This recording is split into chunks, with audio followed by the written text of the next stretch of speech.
You know, in our Atlantic hurricane season does take place from June 1st and it kicks in through the ending of November, and we're not even in our peak month, so there's been lots of talk around Beryl. Beryl has been downgraded to a tropical storm, and again you will see it setting off to the north of portions of the Yucatan Peninsula there, so still continuing to fire up. Wanting to show you Beryl's track over the next several days. We are expecting, as it does run through these very warm waters here in the Gulf, what we're going to see is it re-intensify as it pushes towards that coast there of Texas, and this will be moving into portions of Sunday night and then again into Monday morning, when we are expecting it to move into the portions of Texas. They're actually making landfall. It will continue on its track there, just moving over into portions of the south still, and this is going to be by the middle of the week where we are expecting it again to downgrade once again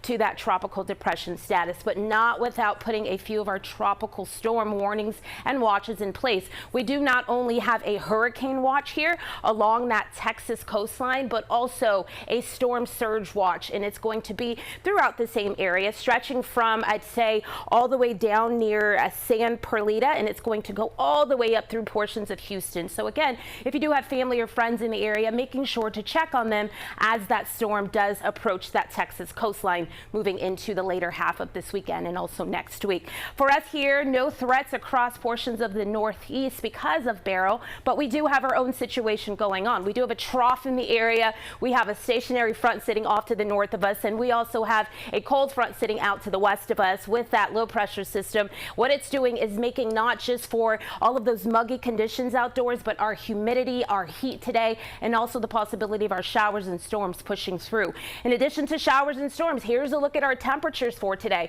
We're talking a good 10 degrees for some of us above our normal, but that does land the island in the 80s. If you were inland across our boroughs, also across portions of New Jersey, we are going to see that this is where some of those warmer temperatures kick in. The Hudson Valley also getting a taste of this heat today. Here's a look at our feel-like temperatures. We're talking anywhere from about 95 to 110 degrees, depending on where you are today. So that is the reason why we do have those heat advisories and watches and warnings in place. Otherwise, moving through the rest of our weekend, expect the heat to be in place there. It will be less humid tomorrow, and then we move into the start of next week, temperatures remaining in the 80s as well as the 90s.